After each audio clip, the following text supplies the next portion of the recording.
الحساسية منشأها أن نحن ربينا الذكر والأنثى بنفس الطريقة.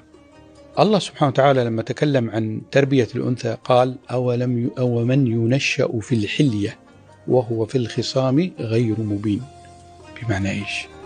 الأصل في تربية الأنثى تربية الدلال والدلع.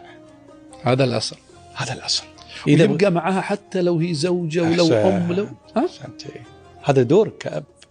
البنت تكرم، شرعنا أمرنا بإكرام البنت. جميل. فالبنت تكرم من طفولتها. أو من ينشأ في الحلية، يعني تنشأ مع الذهب والمجوهرات والدلال والدلع والكذا، طبعا في حدود المقبول وفي حدود كل مجتمع إلى طبيعته.